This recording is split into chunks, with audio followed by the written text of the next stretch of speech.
Bienvenue à ce moment. Un temps, bien sûr, vous allez écouter la parole de Dieu. Un temps où la gloire de Dieu se manifeste. Un temps où la gloire de Dieu se manifeste. Un temps où la puissance de Dieu se manifeste. Un temps où la victoire de Dieu se manifeste.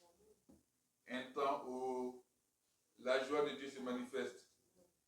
Un temps où la victoire de Dieu se manifeste. Un temps où la guérison de Dieu se manifeste. Un temps où la réponse de Dieu se manifeste. Alléluia. Psaume 28, verset 1 à 3. Et tu vas mettre comme thème, Seigneur, entends ma prière. Seigneur, entends ma prière. Le Seigneur, bien sûr, veut que nous soyons dans une position de personnes qui lui disent, Seigneur, entends ma prière.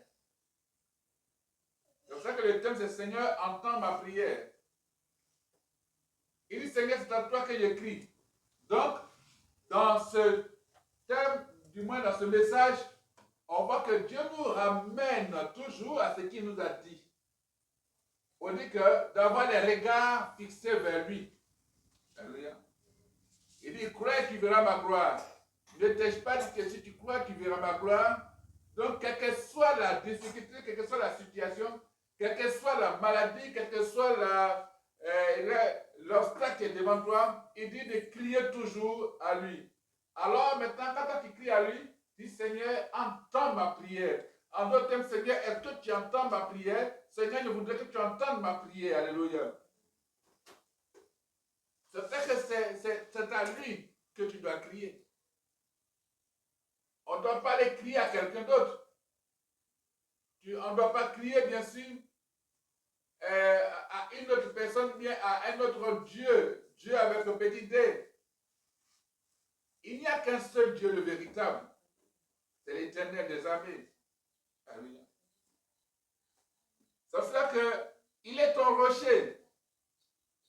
Il est ta forteresse.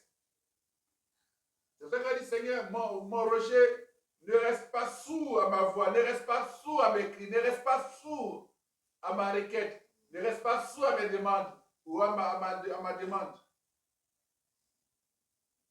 C'est une manière de parler à Dieu. C'est-à-dire que Dieu voudrait qu'il y ait une intimité entre lui et nous. Il faut le parler. Si David a pu parler comme ça, David appelait Dieu au secours. Nous aussi appelons Dieu au secours. C'est pour ça qu'avant de commencer, il a dit, ces 4 sujets principaux, bien sûr, il faut me les représenter. C'est pour ça qu'on a prié pour le ministère. On a prié, bien sûr, pour nous-mêmes, pour qu'il y ait, bien sûr, la bénédiction, la prospérité financière. On a prié pour les bienfaiteurs, bienfaitrices, des partenaires de ce ministère. Et on a prié pour notre nation. Pour que notre nation soit dans une année de gloire. Le Seigneur nous a dit de prier comme ça. C'est ça que nous obéissons au Seigneur et nous prions. Donc, dans ce qui est là, c'est qu'il peut arriver que le croyant fidèle ou la croyante fidèle que tu es ait l'impression que Dieu n'écoute pas ses prières ou Dieu n'écoute pas ses cris ou que Dieu n'entend pas, bien sûr, ta voix. On peut avoir cette impression. Et oui, souvent on a cette impression. Souvent il t'arrive, je pose la question, est-ce que Dieu m'entend? Est-ce que Dieu m'entend ma prière? Je crois que bien sûr, dans le temps de prière, maman disait qu'il fallait qu'on prie, bien sûr, parce que demain, il parle à Dieu, parce qu'elle veut quelque part que tu as eu à douter. Il est souvent le doute. Donc, c'est que le doute fait que tu as l'impression que Dieu ne t'écoute pas, que Dieu n'a pas entendu ta prière, que Dieu n'entend pas les requêtes. Amen. Et c'est ce qui est arrivé à David. Parce que s'il appelle Dieu au secours, c'est que quelque part, il a l'impression que le Seigneur ne l'a pas entendu. Ou que Dieu n'entend pas ses prières. Mais il dit, Seigneur, entends, ne reste pas sourd à ma voix.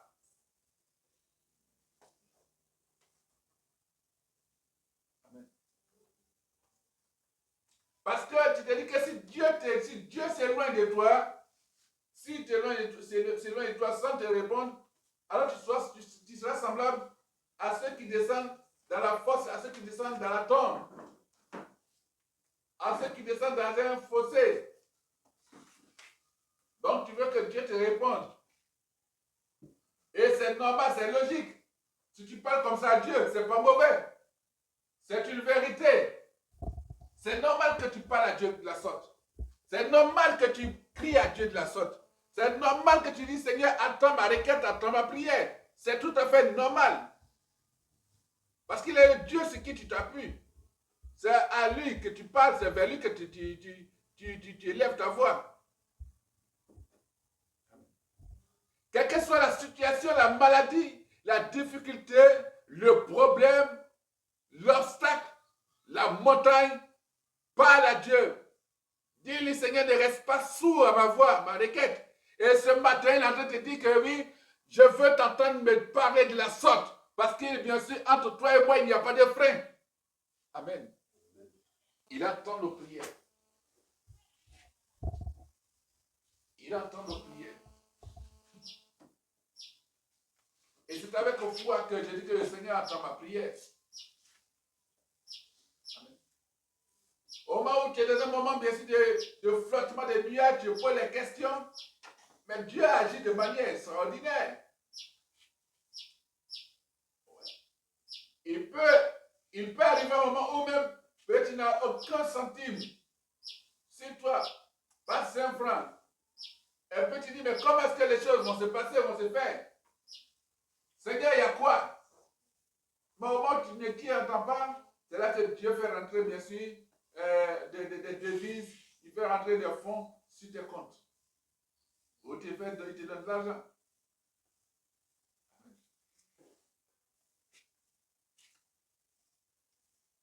Gloire à Jésus. Oh. Donc,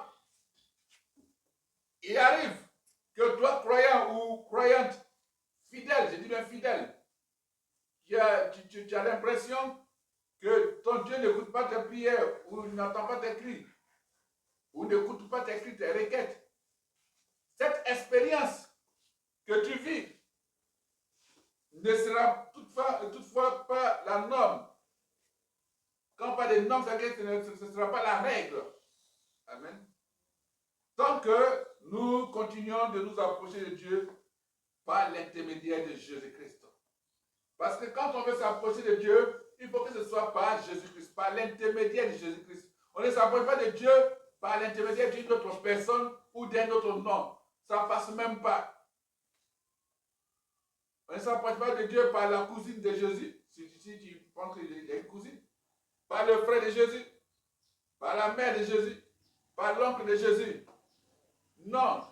Eh bien, on ne s'approche pas de Dieu par Bouddha, par Confucius, ou même par d'autres personnes. Ce n'est pas possible. On s'approche de Dieu par l'intermédiaire de Jésus-Christ. Alléluia. Via Jésus-Christ. C'est par Jésus-Christ qu'on atteint Dieu. Amen. Parce que même quand tu vas dire Saint-Esprit, le Saint-Esprit obéit aux ordres, il obéit aux recommandations de Jésus-Christ.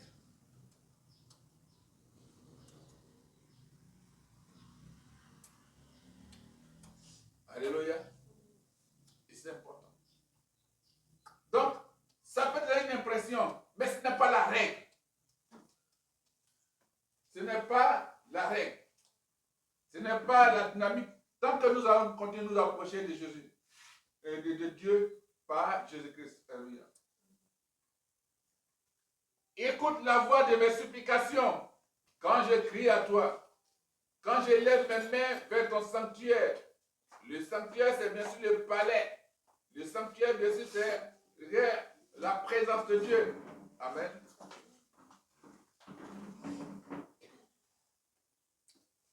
Ne m'emporte pas avec les méchants et les hommes iniques qui parlent de paix à leur prochain et qui ont la malice dans le cœur.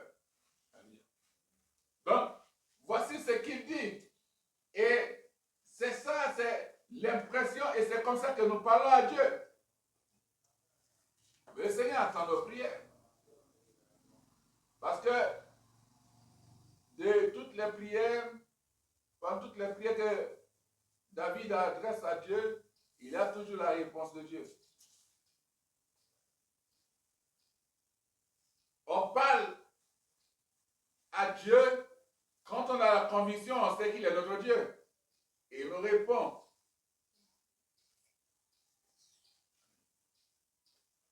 On atteint Dieu par l'intermédiaire de Jésus-Christ. Hier, j'étais là, et puis je reçois un coup de fil. Donc, je ne connais pas le numéro, j'attends bien sûr la personne me dit que bon,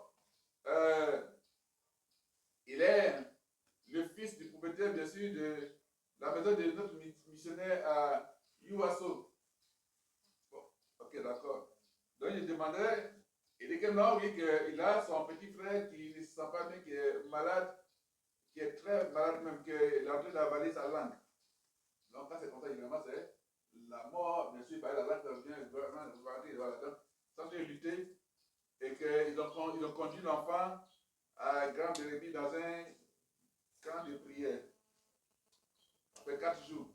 Les étaient là, et puis, ils sont rappelés, on dit, le missionnaire qui est ici, il a son papa qui est le prophète qui est, bien sûr, de l'autre côté. Et on a son numéro, on va l'appeler par le missionnaire qui est venu actuellement le village. Donc, l'appel. Donc, j'ai salué et dit, ok, d'accord. J'ai pris le père comme point de contact pour prier. Il dit, allez-y, il a fini de prier. Il dit, il ne mourra pas, il n'aura plus ce même problème. Allez sur l'appel au camp de prière d'ici 30 minutes. Rendez-vous à Grand Bérébi et vous allez voir ce qui se passe. Donc, effectivement, 30 minutes plus, je crois, 2 ou 3 minutes après, entre 3 et 5 minutes, il voit mon téléphone sonne, il a appelé, il dit, ah, le frère de celui qui est en question m'a appelé, il dit, gars, je suis ici déjà au camp de prière. Il dit, ah, tu es rapide là? Il dit, ah oui. Pourtant, attention, ce sont des musulmans. Hein. Ils sont musulmans. Ce sont des musulmans. Ce sont des Ouattara. Ils sont musulmans. Donc, appelé. Mais quand il prie pour son père, il dit, il prie au nom de Jésus-Christ. Il a dit Amen. Il dit, il faut prier. Il sait que moi je suis serviteur de Dieu. Voilà, il a pris Jésus qui a dit Amen. Il dit, ouais. Et donc, arrivé là-bas, quand il dit, ah, l'enfant a dit que, bon, le matin, ça voulait recommencer, madame n'a compris qu'il a vu que ça s'est arrêté. Il dit, c'est au moment où j'étais en train de parler, que, voilà. Donc, lui-même, j'ai prié pour lui. Il a dit, il a prié. Si c'est moi, s'il était chez moi, il a dit, va à la maison, tu es déjà guéri. Voilà. Comme tu es dans un camp de prière, il dit non, et il n'a qu'à le faire d'ici 2 semaines.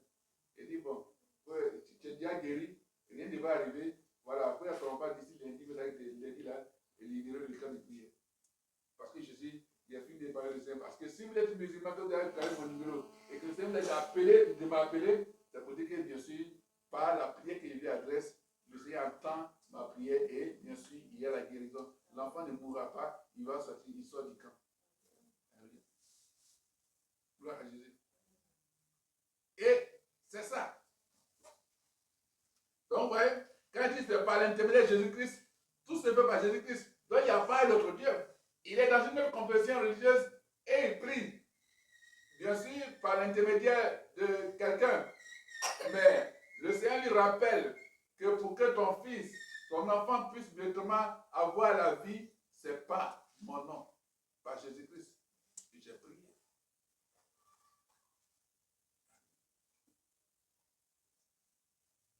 Gloire à Jésus. Et c'était, pareil aussi pour un des fils de fêteur hier, c'était vraiment un temps de prière où ils étaient face, bien sûr, à l'esprit de mort. Mais j'ai prié.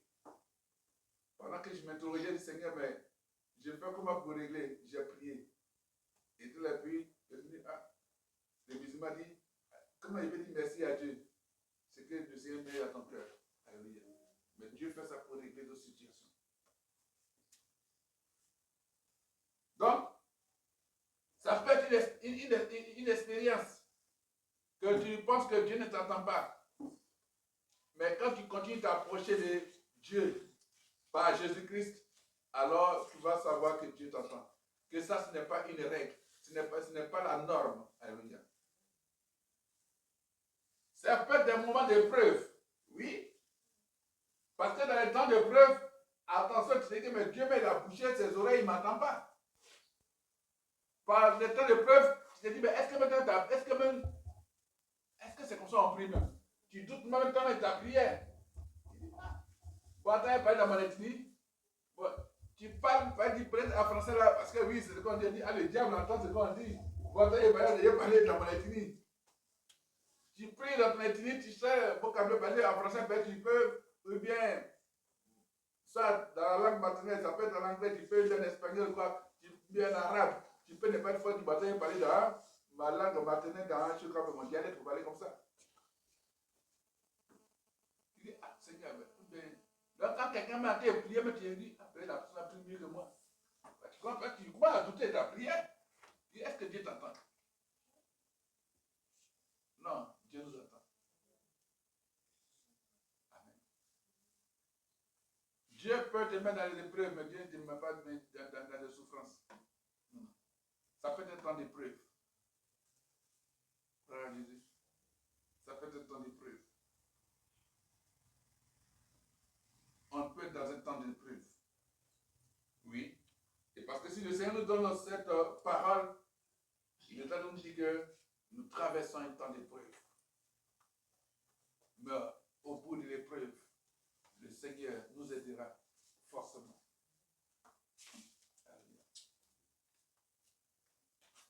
Il nous aidera forcément. C'est pour ça que continuons d'élever nos mains vers son sanctuaire, vers lui, vers son royaume. Amen. Parce qu'il dit, il ne faudrait pas que le Seigneur nous emporte avec les méchants et les hommes qui sont malveillants, iniques. Ils vont parler de paix à leur prochain, à l'autre. Or, ce qui est dans leur cœur, c'est autre chose, c'est la malice. Ce sont des mauvais plans. C'est pour ça que toi, il faut parler à Dieu. Appelons le Seigneur au secours. Seigneur, entends ma prière. Dis, Seigneur, entends ma prière. Seigneur, entends ma prière. Seigneur, entends ma prière. Seigneur, entends mes cris. Seigneur, entends mes requêtes. Alléluia. C'est comme ça. Seigneur, attends ce que je te dis. Quand tu dis, Seigneur, attends ma prière, Seigneur, attends ma requête, Seigneur, attends-moi, alors ton âme est disposée à pouvoir parler à Dieu. Parce que tu dis pas au bout des lèvres. Quand tu dis, Seigneur, attends ma prière, c'est que tu es dans une position où toi-même ton cœur est affligé, et bien sûr est soumis. Ton cœur, bien sûr, est dans un état de respect, un état d'abattement, et se présente devant Dieu.